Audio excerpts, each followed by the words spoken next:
나아가라라는 제목으로 하나님의 말씀을 나누고자 합니다.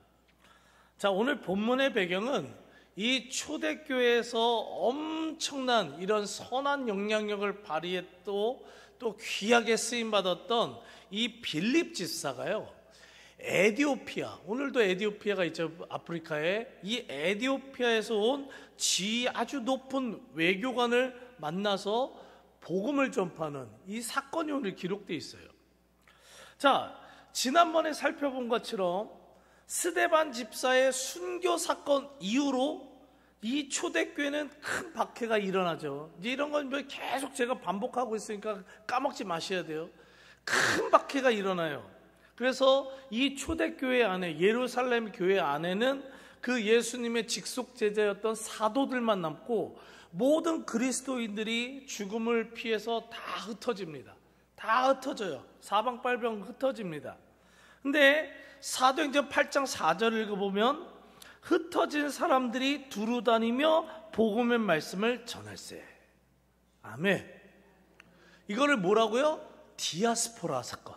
디아스포라, 흩어진 사건. 근데 이 흩어진 사건, 이 사람들이 그냥 도망치기만 한 게 아니라 흩어지면서 복음을 전파한 거예요. 자, 근데 오늘 본문과 관련해서, 오늘 본문의 말씀과 관련해서 중요한 사실은 뭐냐면, 자, 겉으로 보기엔 이 초대교회 성도들이 자신의 뜻대로 막 무질서하게 막 흩어진 것 같아 보여요. 막 자기 뜻대로 그냥 정신없이 막 이쪽으로 저쪽으로 막 흩어진 것 같아요. 그런데요, 영적으로 보면 철저하게 성령님의 이끄심 따라 흩어졌다는 사실을 우리는 발견해야 됩니다.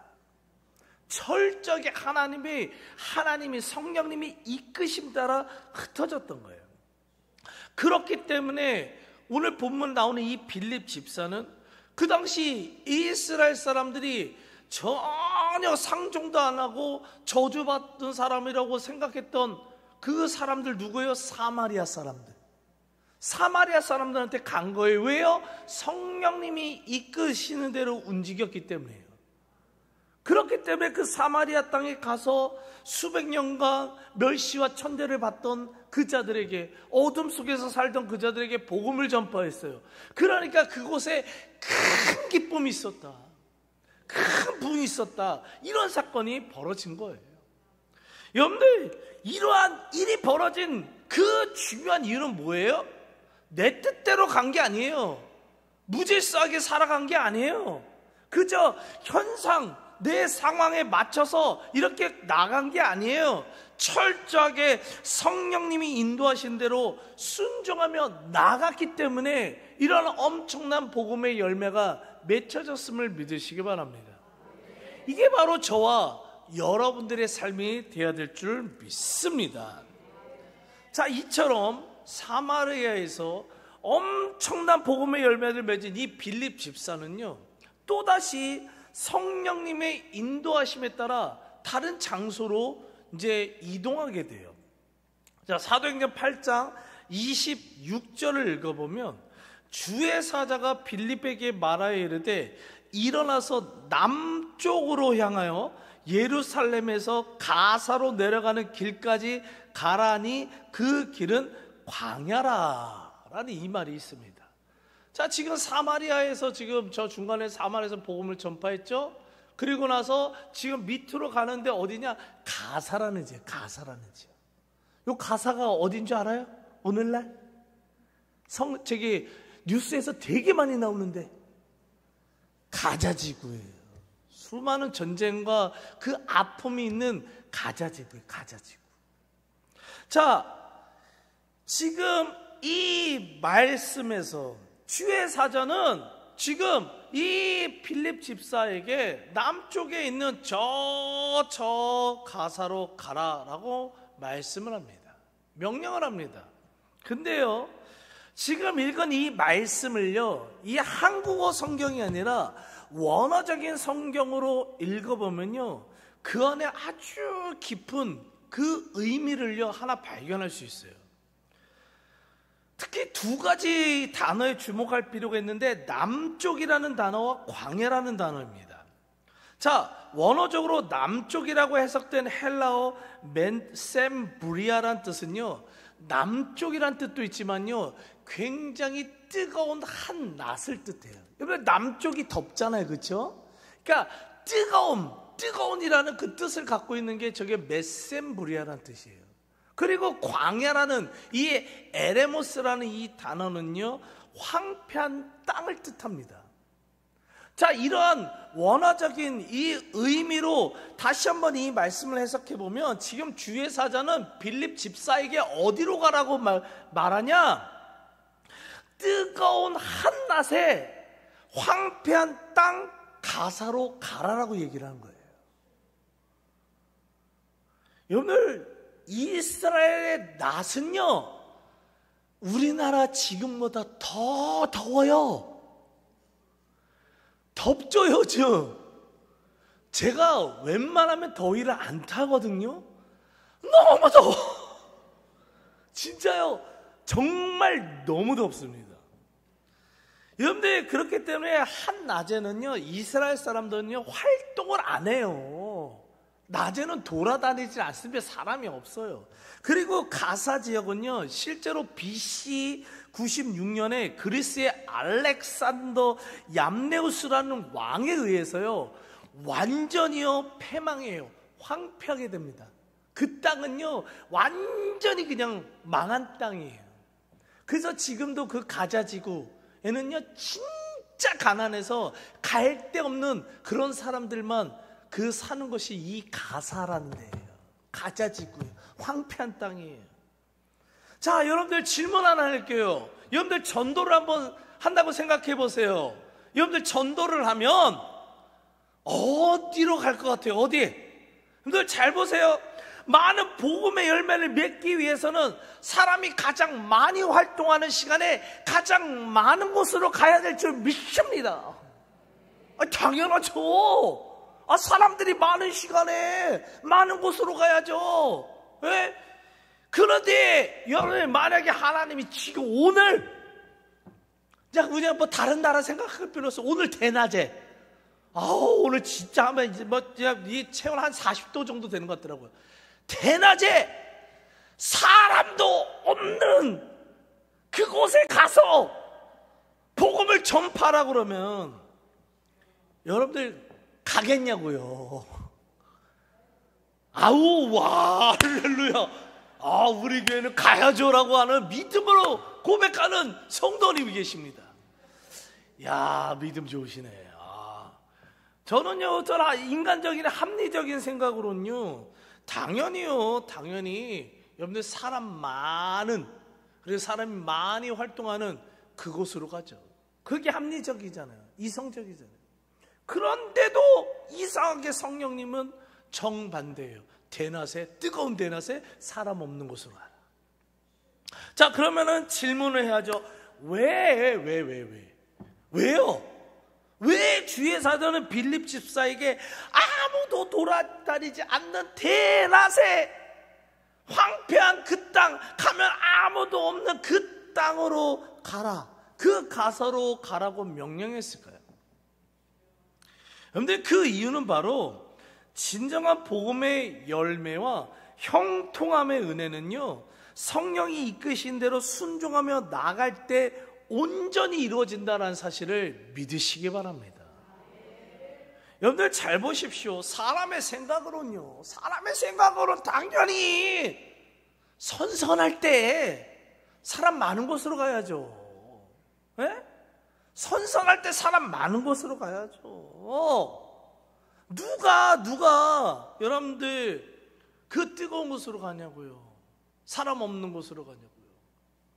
근데요, 참된 그리스도인들은 내 생각이 아무리 생각해도 옳고 백명 청명 만명에게 물어봐도 옳다고 할지라도요, 참된 그리스도인은 성령님이 이끄시는 대로 순종하며 나가는 자들임을 믿으시기 바라요.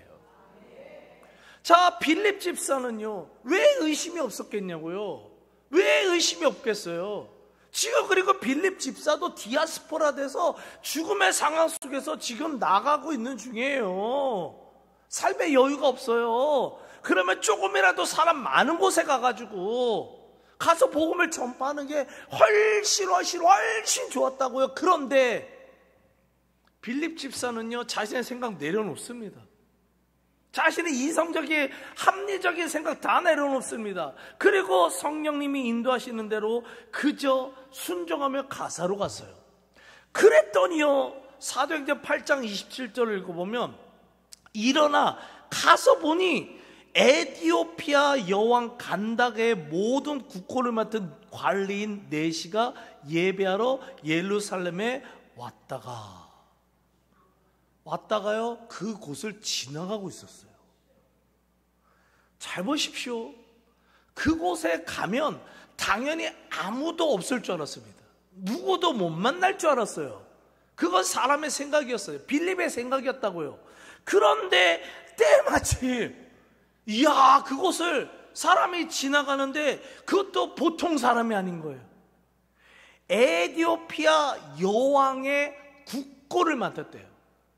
여왕의 모든 재산을 다 맡은 그런 한 고위 관직자, 이 외교관이 지나갔던 거예요. 내시라고 되어 있는데 우리나라에서 말하는 그런 내시 이런 거 말고요, 엄청난, 지금 그 여왕의 국고를 신뢰하고 맡길 수 있는 어마어마하게 높은 지위에 있는 사람이었다고요. 그 사람이 지나가고 있었어요. 근데 이 사람이 지금 에티오피아를 대표해서 예루살렘 성전에 매년마다 그 성대하게 예배를 이게 드리고 그 정치적인 관계가 있는 사람들을 다 초대하거든요. 근데 그때 이제 외교적인 그런 관계로 인해서 지금 예루살렘에 방문한 거예요. 그리고 예배를 드렸어요. 그리고 다시 에티오피아로 돌아가고 있는데 누구를 만난 거예요? 빌립 집사를요. 만나게 된 거예요. 그리고요, 사도행전 8장 28절을 읽어보면 돌아가는데 수레를 타고 선지자 이사야 글을 읽더라. 이 사람이 지금 외교관이 지금 돌아가고 있었어요. 에티오피아로 돌아가고 있는데 뭐를 하고 돌아가느냐? 선지자 이사야의 글 있잖아요. 우리 이사야서 그거를 읽으면서 지나가고 있었던 거예요. 근데 여기서 다시 성경 퀴즈 하나 낼게요. 그 당시 때 성경책이 있었을까요? 없었을까요? 네? 우리가 가지고 있는 성경책 있었어요? 없었어요? 이거 어렵네? 없었죠. 우리가 갖고 있는 이런 성경책 없었어요. 대신에요, 두루마리 성경책이라는 게 있었습니다. 이 아주 높은 고위 종교 지도자들, 대제사장들, 이 정도 되는 사람들이나 왕 정도만 읽을 수 있는 두루마리 성경책이 있었어요. 근데 그것도 우리가 갖고 있는 이게 한 구약 성경 그 36권이 다 있는 게 아니라 창세기 하나, 뭐 레위기 하나, 출애굽기 하나, 이사야 하나, 이렇게 된 두루마리 성경책이 있었다고요. 많았을까요? 적었을까요? 당연히 적었죠. 왜요? 그거를 일일이 서기관이 손으로 다 쓰는 건데. 종이라도 좋으면 몰라요. 뭐 오늘같이 볼펜이라도 있으면 좋아요. 없어요. 글 쓰는 것 자체가 어려운 시대예요. 그런데 간신히 이사야 66권 필기 한번 해보세요, 여러분들. 성경 필기 한번 해보시라고요. 66권 하다가 손목 진짜 이게 하여튼 힘듭니다. 이거 진짜 귀한 성경책이에요. 그런데요, 그 당시에요, 이스라엘에서는요, 정치적인 이런 외교를, 협력 관계를 가진 아주 중요한 사람들에게는요, 이 귀한 성경 두루마리를요, 선물로 줬어요, 그때는. 처음 알으셨어요? 이제 아셨으면 돼요. 그거를 외교 선물로 줬다고요. 그래서 이 사람이 그만큼 지금 엄청나게 중요한 사람이기 때문에 이 선지자 이사야 글을 받고 이거를요 읽으면서 가고 있었어요. 근데 문제는 뭐예요? 사도행전 8장 30절 31절을 읽어보면 선지자 이사의 글 읽는 것을 듣고 말하되 읽는 것을 깨닫느냐 대답하되 지도해 주는 사람이 없으니 어찌 깨달을 수 있느냐 하고 빌립을 청하여 수레에 올라 같이 앉으라 하니라. 와, 당연히 모르죠. 여러분 이사야 성경책 한번 읽어보세요. 집에서 한번 읽어보세요. 근데 우리가 지금 이 시대에도요, 이사야 성경은 말씀은요 이해가 잘 안 되는 말씀 많아요. 예언서예요. 힘들어요. 당연히 지금 에티오피아의 외교관은 처음 읽는 글인데 얼마나 어렵겠냐고요. 뭔 소리인지 몰라요. 그런데요, 그런 상황 속에서 어떻게 하느냐? 빌립이 나타나니까 술에 태워서요, 지금 그거를 지금 말씀을 해석받게 되거든요. 근데 여러분 지금 이 글로 읽어서 그러죠. 이것도 지금 말도 안 되는 상황이에요. 지금 잘 생각해 보세요. 여러분들 지금 빌립 집사가 만나고 있는 이 에티오피아의 이 외교관은요, 신분이요 어마어마하게 높은 사람이에요. 정말 어마어마하게 높은 사람이에요. 그러면 이 높은 사람 주변에요, 지금 호위병들이 적었을까요? 많았을까요? 당연히 많죠. 어마어마하게 지금 이 사람 주변에요, 어마어마하게 많은 호위병들이 지금 있었다고요. 그런데 갑자기 황폐한 지금 광야길을 걸어가고 있는데, 가사길을 건너가고 있는데 낯선 남자 하나가 다가온 거예요. 빌립 집사는 낯선 사람이잖아요. 이 사람들한테 낯선 사람이 다가왔어요. 그럼 이 호위병들이 어떻게 할까요? 아, 일로 오십시오, 우리 여기 수레 타세요, 이렇게 했을까요? 아니죠. 낯선 사람이 왔는데 당연히 경계하죠. 당연히 경계하죠. 그리고요, 근처에 다가오면은요, 잘못하면요 연을 죽일 수도 있어요. 당연하잖아요. 이 신분 높은 사람한테 뭔 짓을 할지 모르는데 저 낯선 사람이. 근데요, 성령님은요 빌립 집사에게 그 수레로 나아가래요. 나아가면은요 창에 찔려서 죽는 상황이에요. 지금 이 상황이 글로 읽어서 그러지 어마어마하게 순종하기 힘든 상황이라고요. 그런데도요 빌립 집사는요 성령이 이끄신 대로 순종했어요. 그래서 그 수레로 나갔습니다. 그랬더니 어떤 일이 벌어지느냐, 이 에티오피아 외교관은 처음 보는 빌립 집사에게 친절하게 대해주는 거예요. 갑자기 이 사람이 지금 나한테 무슨 짓을 할지도 모르는데 친절하게 대해주는 거예요. 그리고 자신의 이 수레예요. 이 수레에 이 사람이 누군지도 모르는데 이 지 높은 이 사람이요, 이 낯선 빌립 집사를 태웠다고요. 여러분들 이게 지금 말이 되는 상황이라 생각해요? 말이 안 되는 상황이에요. 그런데도 왜 이런 일이 벌어지느냐? 하나님께서 순종하는 빌립 집사에게 형통함의 은혜를 부어주셨기 때문임을 믿으시기 바랍니다. 믿음으로 성령님이 이끄신 대로 나가면요 형통할 수밖에 없어요. 안 될 것과 같은 그 모든 막혀있는 것들이 열리게 되고 형통하게 됨을 믿으시기 바랍니다.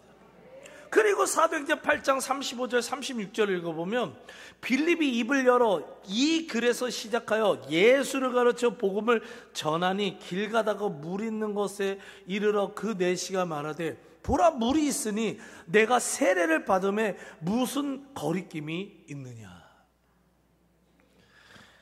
여러분은 지금 이게 무슨 일이 벌어졌느냐, 한 번 복음을 전파했는데요, 그 자리에서요 지금 이 에티오피아의 외교관이 그 자리에서 예수님을 믿게 된 거예요. 예수님을 믿게 됨과 동시에요 세례를 받는 엄청난 복음의 이 지금 역사가 벌어질 것임을 믿으시기 바랍니다.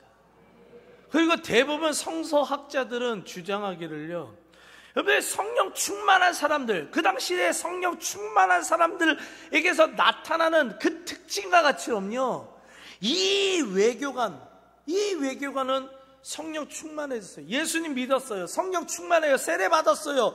에티오피아로 돌아가서 뭐 했을까요? 복음 전했죠. 복음 전했죠. 복음 이 한 사람, 이 고위 간직자가 이 믿어서 그 왕궁에 복음을 전파하고 자신의 집안에, 자신의 밑에 있는 사람들에게 복음을 전파하기 시작한 거예요. 그러니까 어떤 일이 벌어지느냐? 오늘날 북아프리카 그 지역에요, 엄청나게 많은 사람들이 예수님을 믿게 되는 역사가 벌어졌음을 믿으시길 바랍니다.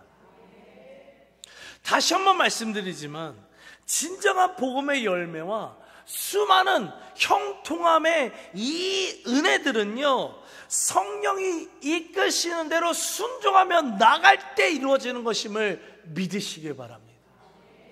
사람의 생각으로는 황폐한 지옥으로 가는 것보다 당연히 사람이 많은 곳에 가서 복음을 전파하는 것이 맞다, 옳다, 합리적이다, 이성적이다 라고 생각될 수밖에 없어요. 하지만 빌립 집사는요, 이 사람의 생각을 내려놓습니다. 자신의 옳음을 내려놓습니다. 그리고 성령님이 이끄시는 대로 온전히 순종한 거예요. 그러니까 아무도 없는 곳에, 복음의 열매는 전혀 맺혀질 것 같지 않은 그 황폐한 땅, 가사 그 지역에 가서 누구를 만나냐? 생각지도 않은 에티오피아의 고위 간직자를 만나게 돼요. 그리고 그 한 사람이 복음을 받아들이니까 북부 아프리카 전 지역에 기독교 신앙이 전파되는 이 놀라운 복음의 열매가, 역사가 이루어졌음을 믿으시기 바랍니다. 이 시간 간절히 소망하는 것은 저와 여러분들이 이런 빌립 집사와 같이 우리의 삶을 인도하시는 성령님만을 온전히 믿으며, 때때로는 이해할 수 없는 상황과 말씀을 우리들에게 주실 때가 있겠지만 그럼에도 불구하고 성령이 이끄시는 대로 순종하며 나가게 되길 간절히 소망합니다. 그래서 하나님이 가장 기뻐하시는 복음의 열매도 많이 맺는 인생을 살고, 또한 무슨 일을 하든지 형통케 되는, 막힘없이 형통케 되는 그 은혜도 많이 온전히 받아 누리게 되길 간절히 축복하며 기도합니다. 아멘. 오늘 말씀 붙들고 주님 말씀하시면 내가 나아가리라, 주님 이끄신 대로 순종하며 살겠다는 이 고백을, 찬양을 주님 앞에 올려드리고 하나님 앞에 영광 올려드리는 내 인생 되게 해달라고 기도하는 시간 갖도록 하겠습니다.